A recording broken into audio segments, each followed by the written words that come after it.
You're watching Weekend at Gabe's, and I'm Weekend Gabe. This latest episode was brought to you by the good folks over at the Ghetto Flower.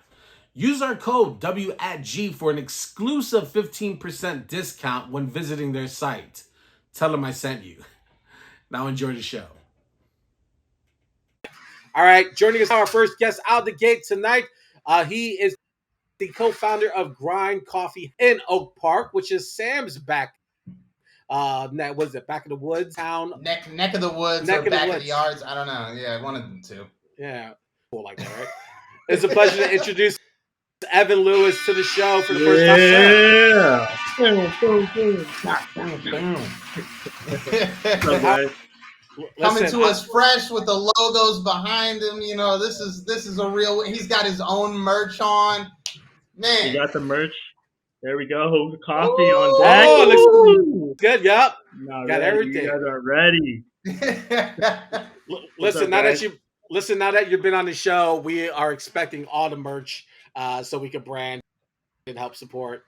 I am the merch guy. So if you just want to put that in the mail, that'd be cool. I gotta be honest, I'm also the extra large guy at this point in my life. I should say this summer I'm working towards being the extra large guy. But all about the fitness this summer, so you guys are gonna be rocking mediums soon. Word, man. God willing.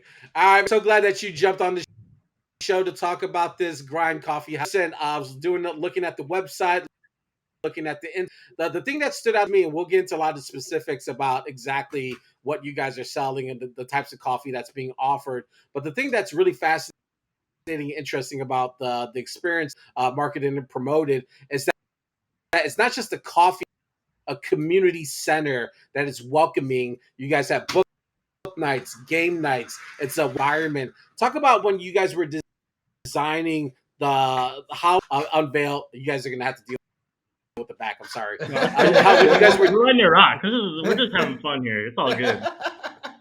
Yeah, but when you're like, talk about like how important it was to include the community as experience. Yeah, absolutely. Well, first, I'm from Oak Park as well. Me and Sam grew up together and we went to school together. So Oak Park is a real awesome place and it's an awesome community. And just coming from that area, I was hoping to, when we were starting the business, one of the ideas was how can we get the community involved? How can we attract more people to the store? And one of the main things during our development process was like having free game nights or any kind of like trivia or anything like that, like spoken word or like art exhibits or art shows or anything like that. So we started out first solely just selling like retail like ground bags of coffee, but we needed to grow it into an experience because we wanted to get the community involved, and not everybody drinks coffee or not everybody drinks tea. So we wanted to have it almost like an experience where you just can come in and check out art, you can check out our merchandise, you can check out candles. We have baked goods now. So we wanted to be centered around more of an experience and not necessarily so focused on the coffee. So we had to add some more elements to that. Word.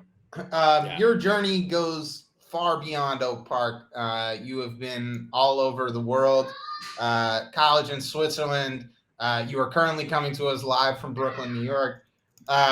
So there is a lot going on in your life. There's a lot of experience. You just graduated NYU a few months ago. Why a coffee shop in the first place, man?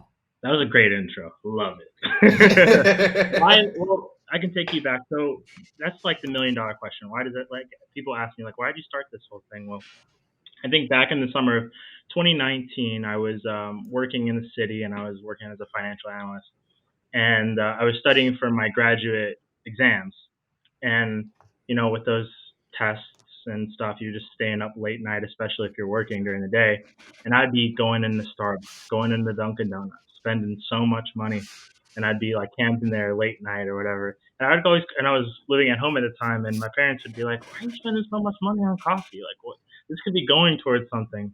And then I think my mom jokingly mentioned, like, "Why don't you just start a coffee business? You spend all your money on coffee anyways. Why don't you just do that?" And then, you know, a couple weeks later, I kind of like half jokingly thought, like, about that coffee idea. I heard you had a friend in the coffee business, and she mentioned it while initially joking about it. Like, oh, I have a friend that's in coffee, and like let's talk to that person. And things kind of like started to step by step roll into like a whole project. And we met with the distributor, we met with the roaster, and it kind of became this whole thing. And sooner or later, I was becoming I was working and then becoming this coffee CEO founder kind of thing. But I try to keep it light. I try to take it pretty serious, but it's just been a really cool, fun experience. But yeah, that was the initial idea, just jokingly from mom, like, "Hey, you're spending money on this coffee. Why don't you do your own thing?" So, Weekend Gabe was over at my house yesterday, and we served him a little bit of the black line. And while Weekend Gabe entered my house in a very scattered brain state, he left in a very focused and driven sort of mindset. I physically remember him saying, "Oh shit, it's 4 o'clock. I've been here for the whole time working." So, to that effect, how do you ensure the quality on your stuff? I mean, obviously you're meeting with the roasters, you're sourcing all this, the distributors, all that stuff. You showed up at my house and done taste tests. But how are you ensuring the quality on these products, and how did you decide that these are what we want to sell and these maybe not so much? Oh, first it comes down to who I'm working with, right, and who's in the business. So our distributor and our partner has been in the coffee business for ages. And the other thing was trying to figure out and ensure the flavors and just the whole quality and experience of the product. So, like you mentioned before, a lot of it came down to taste testing, and a lot of it came down to sampling, and that was a 6 or 7 month process. So we had to do a lot of our due diligence on going into the factory, inspecting things, asking around like what are some health practices that are going to ensure for the best product here, so that we can satisfy our customers there, and basically just working really close with the distributor and the manufacturer of the product was our main thing. But we wanted to make sure that it was fresh and it was ground specifically for us. So this is all of our coffee is premium roasted, and it's private label. So all of the coffee is our brand of coffee. So you won't find it anywhere else. So it has a particular.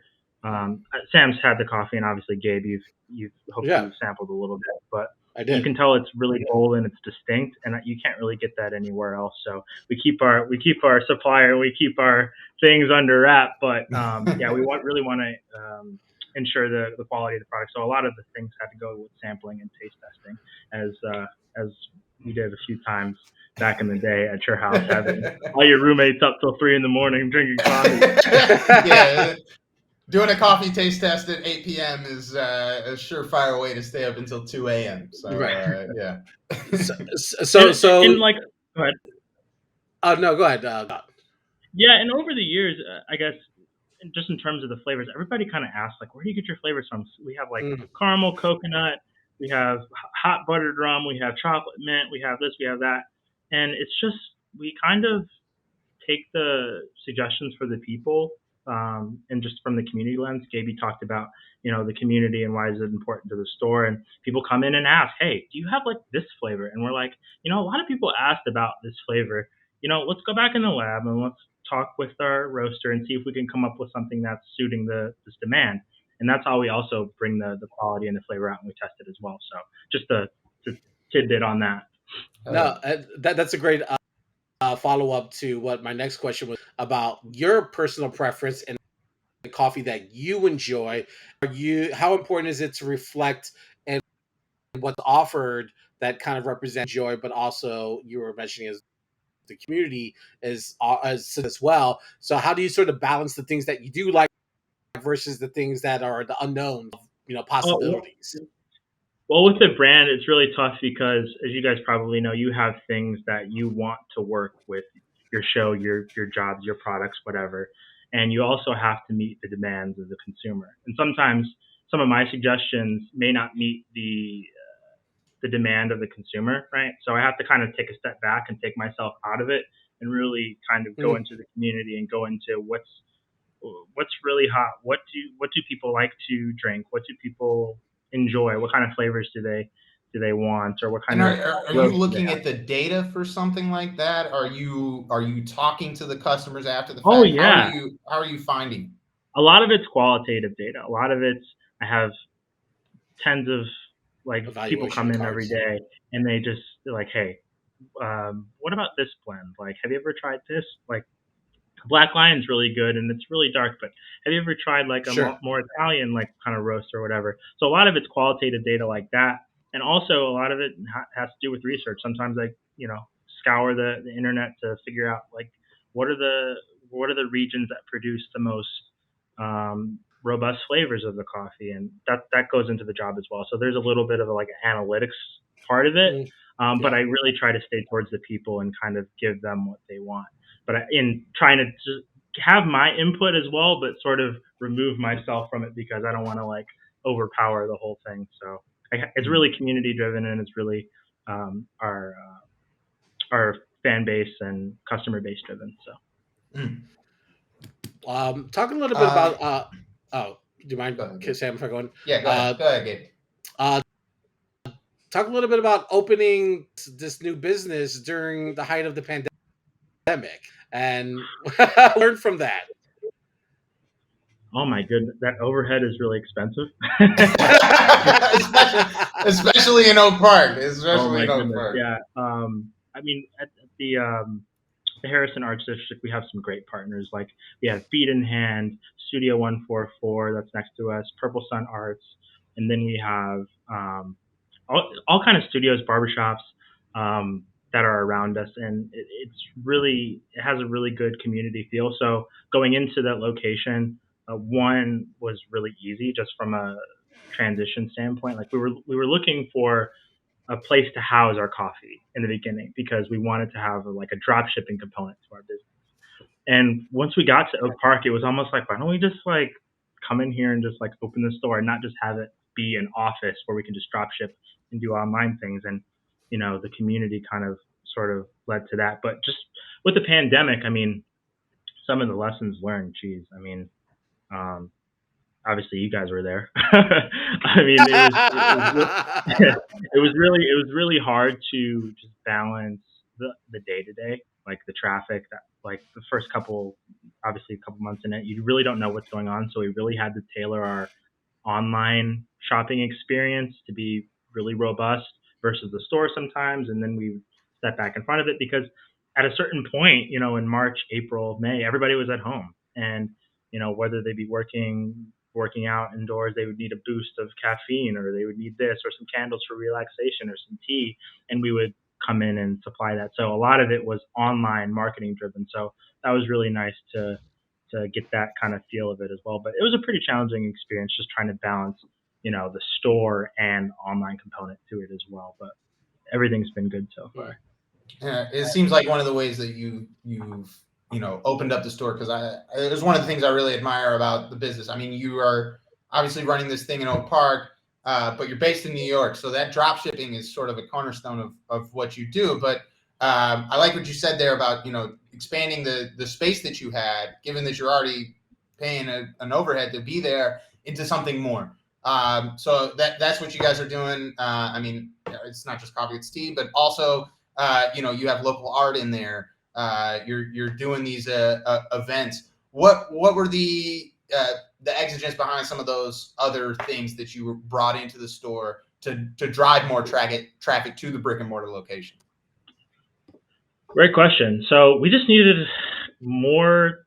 We just needed to have more product offerings, and people would come in and they'd be like, "Oh, this is such a huge space. You should put some art on your windows." So obviously, from listening to me by now, like I take everything into consideration and I kind of filter it out. So listening to all the qualitative data, I was like, "Yeah, this is obviously we're in the Harrison Arts District. Let's put some art in here." So that led me to reaching out to friends and former colleagues that were in the art business or in the art world or just love to create. And we would just kind of just make it simple. Like, hey, do you want to put some art in the store? And we could showcase it online. We could do some interviews and then promote the art, and So, then we can sell it in the store and kind of expand the footprint. But it all basically came down to, hey, we need to offer more to the public, especially if we're having a store and not just on like an online component. Yeah. And then you guys were starting to offer bakery or desserts. Yeah, I as saw you well. got some food out there now. Yeah. So getting right for the summer, right? We're talking about We're gonna get both Gabe and I into a double XL by the end of the summer. all the medium talk is out the window, but I'm never gonna be skinny. I love it. But yeah, for the baked goods, we have a lot of sidewalk sales, and that leads to people sampling our coffee. We don't sell cups of coffee yet, but a lot of people sample, and they're like, "Oh my goodness!" And we kind of come back to the drawing board, like, oh, we should put some like cupcakes out, or we should bake something. And so, my mom does all the baking in house, and obviously making sure everything's dietary and kind of following protocol and all that. But yeah, all of the baked goods are done in house, and we also bring some other stuff to the kind of like eating portion of things, or the you got some wraps. You got for the summer we're trying some lemonades, we're trying some wraps, and we're doing a cold brew too. So we got a fridge in the back, and we pre-make all of the coffee and have a label on it and all that. So just trying to mix it up for the summer. Everybody's going to be out walking around. We have a sidewalk sale, I think, this upcoming week. So if you're out in the area, check that out, and you can grab you some cold brew, grab you some cupcakes or anything like that. So we're just trying to offer a lot to the public, and Oak Park is near and dear to my heart, and it's an awesome community. So just try to get back and give to the people and give them what they want. Hell yeah! You brought up your mom, and I think it's worth touching on. How much your family helps you do this. I mean, obviously, you guys have a sidewalk sale coming up. You yourself will not physically be there. So talk about your family. Your mother obviously has lived in Oak Park as long as I've known her, but is originally from Maywood. You involve the greater family when you're doing it. I've seen your dad in the store. I've seen your cousins in the store. Talk about the family dynamic behind keeping this whole machine running. Oh yeah, that's an awesome question. I'm glad you touched on that because I was going to forget. No, I'm just kidding.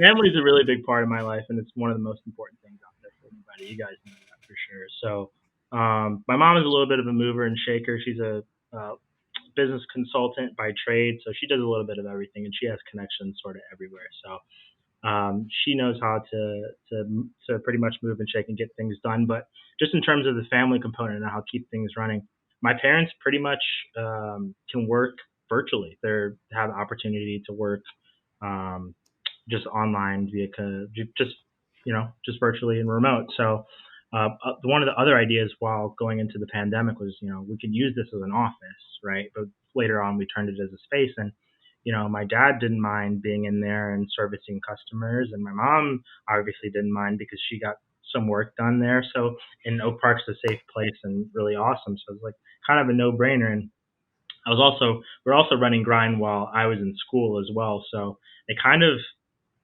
this is like all basically a credit to them. They just kind of keep everything moving, and I just have everything down from an operational standpoint. And they're the best. They're the A team when it comes just to the store operation. So they hold all that down. So if you guys are in the area, wave hello to mom and dad. That's my mom and my dad in the store, and they'll be checking you guys out. But I pop back pretty frequently, every other month, back to the city to check out operations and kind of transform the store and re-merchandise and things like that. But they're the thing that holds everything down. So yeah, I'm super blessed to have parents that hold me down like that, and they're on this journey with me.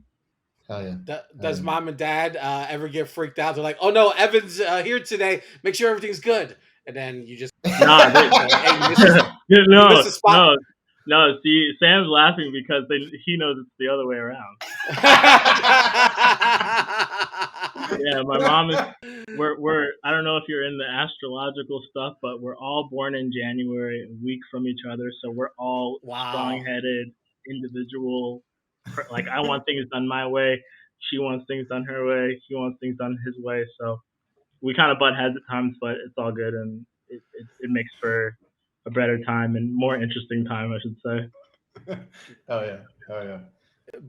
But it's literally a family bounds phenomenal, and it at the heart of what you guys are doing, investment from your parents and the support you're getting to help you on an idea and see it into its fruition. It's really sort of breathtaking when you think about on this Father's Day, parents themselves invest in get involved with their kids. That's a huge thing to experience, I imagine.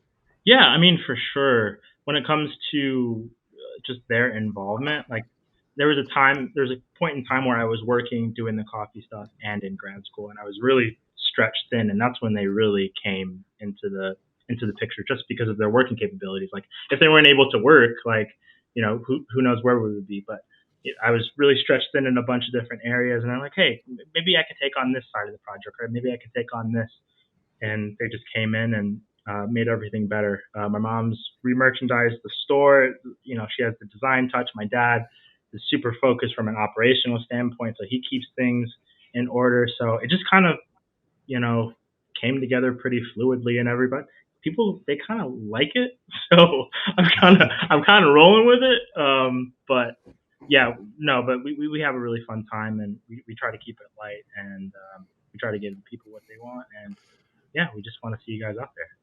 Hell yeah, hell yeah. I want to quickly wind the clocks a little whiles back before we can get into some fun questions here before I have to let you go. But thinking back on your time in Switzerland at Franklin College in Lugano, is there something specific to what you're doing now with GRND? Because I know you got your hands in many cups here. But specifically to GRND, is there something that Franklin taught you a little bit that you hold near and dear to your heart? That's a great question. Man, you're becoming a really good interviewer, man. This is incredible. I feel like I'm on 60 Minutes right now. That's what we do. We're on Weekend at Gabe's. We're here, so we're rolling. With my college experience, it was pretty unpredictable, right? So just to give you a little bit of context, like Sam was saying, went to school in Lugano, Switzerland, Franklin University, and I had never visited the school before going, right? I never did how you do campus visits around. I never did that. I saw the postcard, I saw the ad and what they were offering at the school, and I was playing sports at the time, and I really didn't want to do that anymore. So I was just like, whatever, I'm gonna do it. I'm gonna go on a new adventure. So I think that going and doing that and kind of going into a new chapter, new adventure, kind of with a glass half full kind of approach, and not knowing what's going to happen next, led me to going into this venture without any kind of hesitation. But I'm passionate about it. If I see that there's a possibility for personal growth and obviously financial growth, and that will benefit me and my family, I'm just going to go for it. And school was one of those things, and this business turned out to be one of those things as well. So it was kind of one of those opportunities where it's like, okay, look back on my school kind of school lens, right? Just choosing the school and kind of just jumping off the diving board and not really caring what comes next as long as I'm passionate about it. So that's probably one of the lessons. Not given a what. Yeah. Hell yeah. Okay. I got some fun questions. Gabe, you got some fun questions? Roll it. Go for it. Let me see. I can take this one. Yeah. All right. So we got a really quick rapid fire. We're definitely running out of time, so we're gonna have to get to these right now. In Europe, they're on the espresso. In America, we on the drip coffee. What's your take? Ooh, espresso. Easy money. Big win. I love drip coffee. No shame to drip coffee drinkers. Don't shame them. Don't do it. Yeah. Don't do it. But yeah, espresso is bolder, packs a little bit more punch, and if you're trying to do something with your day that you have to get right to it, highly recommend. Okay. Explain in 30 seconds what is drip coffee. What do you mean? What is? Don't explain that. We don't have time for that. Drip coffee is the coffee that you buy, Gabe. It's the coffee that you don't like on the shelves. That's what the fuck drip coffee is. Okay. All All right. You are based in New York right now, but you also are based in Chicago at times. New York food or Chicago food? Oh, this is so easy, bro. Chicago food. Boom! You heard it here first, New York. I wanna, That's what I'm talking about. Give me 5 seconds. 5 seconds, Okay. right? New York has a lot of fine dining options. Your Michelin star restaurants. You just have a sheer number of restaurants that are available to the public, so you have more options, right? But Chicago is more tailored to my kind of food. I love blue collar, kind of messy food, hamburgers, dogs, Beef. mozzarella sticks, all that Mexican food. We got the best. We got the best of both options. So go ahead. Hell Next yeah. one. Hell yeah. All right. Last quick draw here before we get into something. Finals prediction. Who you got? Warrior. I know you're a basketball fan. Warriors, Celtics. They're playing tonight. They might be playing right now as we're talking. Yeah, they're playing right now. You can't look at the score. You can't look at the score. I know it's somewhere behind you. Can't look at the score. As a Bulls fan, I hope they both catch on fire. And that's the best Chicago answer that we could get tonight. That is love.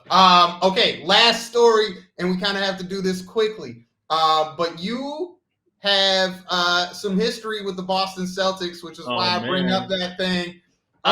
You're digging into the crates. You got a backseat performance. You got led into the locker room. Your dad has a relationship with Doc Rivers back in 2006, 2007 when they was getting the team together. Talk to me about Ray Allen. Talk to me about Ray Allen. Can I get the Ray Allen story and then plug my stuff? Then yes, of course. We have plenty of time. So Ray Allen. Okay, so Boston Celtics were playing, I think, the Pacers or the Pistons. I think it was the Pistons in 2007, 2008 when the Big Three just got together, right? And we were blessed with the tickets, right, to the game. And it's kind of like where you go down into the tunnel, like the players' tunnel. It's not like the total full access where you can walk about. So it's like the Celtics were like warming up or whatever. We got there a little bit early for the game, and I'm geeked up. I'm like, I don't know, 7, 8 years old. Like I'm seeing NBA players. I'm gonna be in the league one day, so I'm gonna see them either way. It doesn't really matter. So I go into players. I wave down Kendrick Perkins. Hey, can I get an autograph? Okay, he gives me an autograph. I wave down Tony Allen. He gives me an autograph. I see Ray Allen. I'm like, oh man, I'm gonna give me a Ray Allen autograph, bro. And he just looks at me and just walks away, dog. I was so salty. So when he went to Miami and KG started hating on Ray Allen, I was Team KG. So I'm still Team KG. If you were okay, so let me give you a scenario here. You're at GRND Coffee House in Oak Park, and Ray Allen walks in, and he says, "Give me a bag of your finest coffee." Are you just serving him normal, or are you serving him with a little bit of salt? Just a little bit. Gabe, I'm just going to give him the drip coffee. No espresso for you, Ray Allen. That's what I'm talking about. That's Ray Allen. You're not catching strays. You're a great basketball player, but you did me dirty. You did me dirty, dog. You did me dirty. And if you see this, it's on site. Ray was the first "fuck them kids" meme, For sure. But can I go for a plug real quick? Go ahead. Let us know what we got. Okay, so sidewalk sale. Oh wait. Okay. First off, if you want to order anything on the website, grndcoffeehouse.com. That's grndcoffeehouse.com. And if you're watching on YouTube, those links are in the description. Yeah, we have a sidewalk sale coming this week and next, so be on the lookout for that. 140 Harrison Street, Oak Park, Illinois. And then on our website, we have, if you purchase $30 or more, you get free shipping. That includes subscription, art, bundles, anything like that. And now our art is 15% off the final sale. You get 50% off if you want any art pieces. We have really good artists, Kimberlyn Falk, Matteo Giglione, and Lawrence Walden, Terry Price, and among others. Go check that out on the website. Support local business, support local artists, run it up. Much love. Listen, I'm going to have some time next week, so I will definitely try to make my way out there to support you guys over at GRND Coffee House. Evan, thank you so much for joining us, talking about the journey. We appreciate it. Love to have you back in the near future. Awesome. Thanks, guys. Appreciate it. All right, Evan Lewis here on Weekend at Gabe's tonight. Listen, I sampled the coffee. You know that I don't drink a lot of coffee, but I did finish it, and I thought it was for coffee. It was. I noticed the change. Healing. I noticed that it was a foggy Gabe that walked into my house. He was dealing with heat. Was that laser more focus? I was laser focused when I walked. You were like, "Wow, I'm to the store. I gotta go pick up these kids." You know what I mean? Like that's what I'm talking about, Gabe. I was like, man, it's gonna be like a 25-minute ride to get to the house. I gotta be there in 10. Guess what? I got there in 11. I don't know if anything to do with that, but I got there mad quick. So quick disclaimer: Grind Coffee House does not endorse exceeding the speed limit.